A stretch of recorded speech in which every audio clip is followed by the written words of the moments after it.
Assalamu alaikum viewers and welcome back to my channel Study Law with Bushra.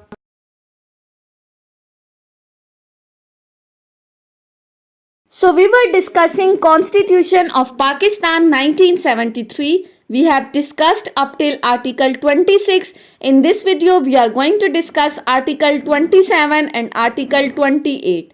But before starting the discussion, I request you all to please subscribe to my channel and don't forget to press the bell icon for latest updates.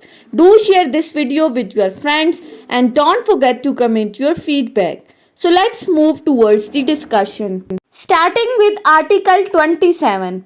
Article 27 basically deals with safeguard against discrimination in the services. Article 27 के अंदर हमें हमारा एक और fundamental right बताया गया है, हमें एक और चीज़ की प्रोटेक्शन दी गई है और ये आर्टिकल हमें किस चीज़ की प्रोटेक्शन दे रहा है?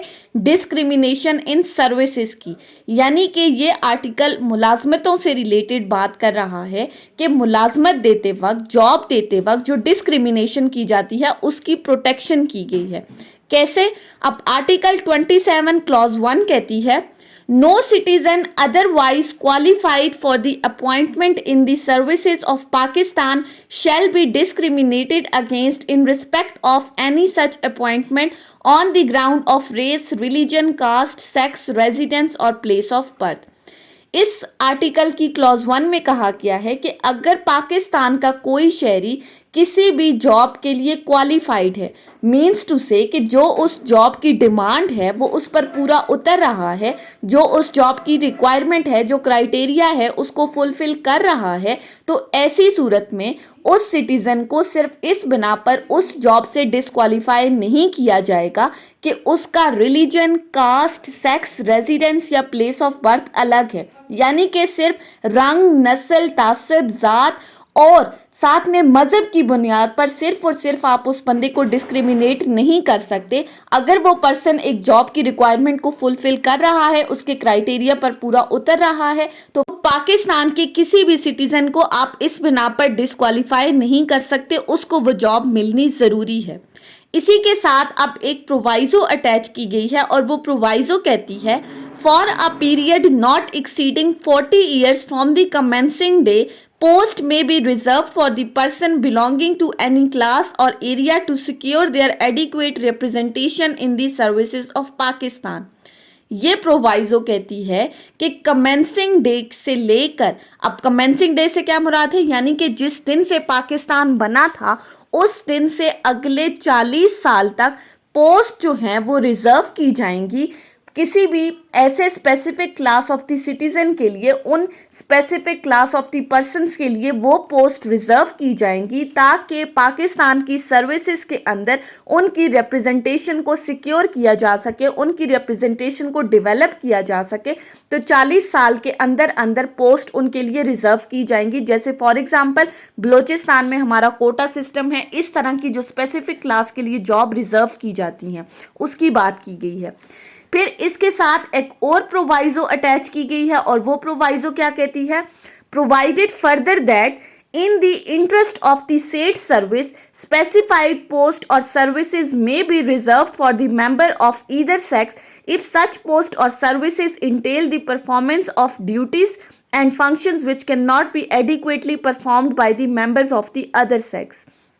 अब इस प्रोवाइजो में क्या कहा गया है कि किसी अगर कोई जॉब डिमांड कर रही है कि वो किसी स्पेसिफिक जेंडर ने ही परफॉर्म करनी है, तो ऐसी सूरत में जहां पर पोस्ट किसी स्पेसिफिक जेंडर या किसी स्पेसिफिक सेक्स के लिए रिजर्व की गई हैं सिर्फ और सिर्फ उस जॉब की बेटर परफॉर्मेंस के लिए कि ये जेंडर उस जॉब को बेटरली परफॉर्म कर सकता है। फॉर एग्जाम्पल जिस तरह से सिक्योरिटी गार्ड्स की जॉब है तो वो स्पेसिफिकली मेल के लिए रिजर्व की जाती हैं कि वो उनको बेटरली परफॉर्म कर सकते हैं। तो ऐसी सूरत में ये नहीं कहा जाएगा कि आर्टिकल 27 की वायलेशन हुई है, कि आर्टिकल 27 तो नॉन डिस्क्रिमिनेशन की बात कर रहा है। इसी तरह अगर आप गायनोकोलॉजिस्ट की जॉब्स को देखें तो वहाँ पर मोस्टली फीमेल्स को प्रेफर किया जाता है, तो वहाँ पर जो मेल जेंडर के लोग हैं वो आर्टिकल 27 की प्रोटेक्शन नहीं ले सकते, क्योंकि जहाँ आर्टिकल 27 हमें डिस्क्रिमिनेशन की प्रोटेक्शन दे रहा है, वहीं साथ में हमें बता रहा है कुछ प्रोवाइजोस, कुछ एक्सेप्शंस दे रहा है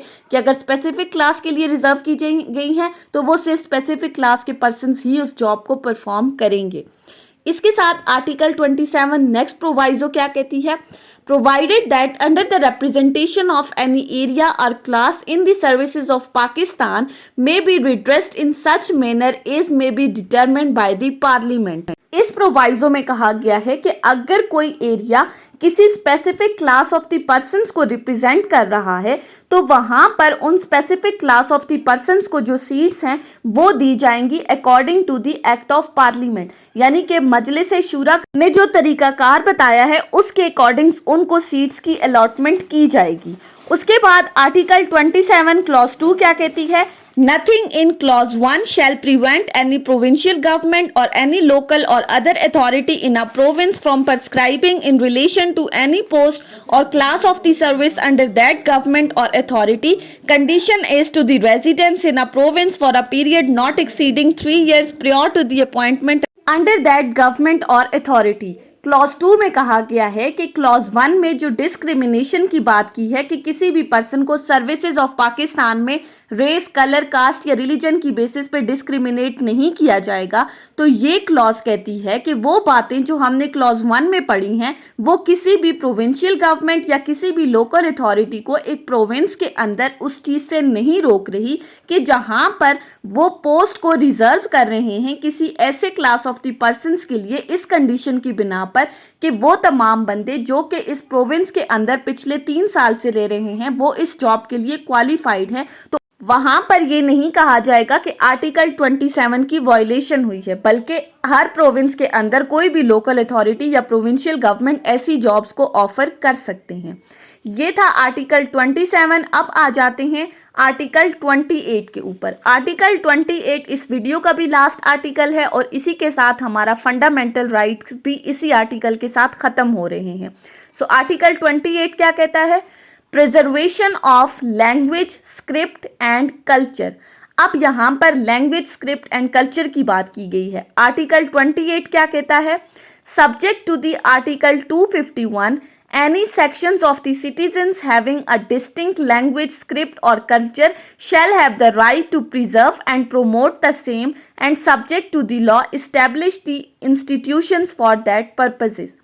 आर्टिकल 28 कहता है कि आर्टिकल 251 के को माइंड में रखते हुए जो भी क्लास ऑफ द सिटीजन्स हैं जिनकी अपनी अलग से कोई लैंग्वेज है, कोई स्क्रिप्ट है, उनका कोई कल्चर है, कोई सकाफत है, ज़ुबान अलग है, तो उनके पास ये राइट है कि वो अपने उस लैंग्वेज, कल्चर या स्क्रिप्ट को प्रिजर्व कर सकते हैं और साथ ही साथ इसको प्रोमोट कर सकते हैं, but according to the law. और साथ ही साथ वो अपने इस लैंग्वेज, स्क्रिप्ट और कल्चर की प्रमोशंस के लिए इंस्टीट्यूशंस भी इस्टेब्लिश कर सकते हैं ताकि इस चीज़ को फर्दर प्रमोट किया जा सके। सो आर्टिकल 228 में हमने कहा आर्टिकल 251 के अकॉर्डिंग। अब देखते हैं कि आर्टिकल 251 क्या कहता है। सो आर्टिकल 251 में अगर हम आ जाएं तो 251 में सिर्फ और सिर्फ इतना कहा गया है कि पाकिस्तान की जो नेशनल लैंग्वेज है वो उर्दू होगी और इसी के साथ जो पाकिस्तान की ऑफिशियल लैंग्वेज है वो इंग्लिश होगी। तो ये article simply promotion of the language, script और कल्चर की बात कर रहा था। सो ये थी हमारी आज की डिस्कशन आर्टिकल 27 और आर्टिकल 28 के ऊपर, जिसके साथ हमारा फंडामेंटल राइट्स का चैप्टर कंप्लीट हो चुका है। अपनी नेक्स्ट वीडियो के अंदर हम प्रिंसिपल्स ऑफ पॉलिसीज को डिस्कस करेंगे। So that's all about today's lecture. I hope कि आपको ये लेक्चर समझ में आया होगा अगर आपने इस वीडियो को अटेंटिवली सुना है तो। अगर आपको ये वीडियो अच्छी लगी है तो इस वीडियो को लाइक करें, कॉमेंट करें और चैनल को ज़रूर सब्सक्राइब करें। Thank you so much for watching this video. Till then, अल्लाह हाफिज़।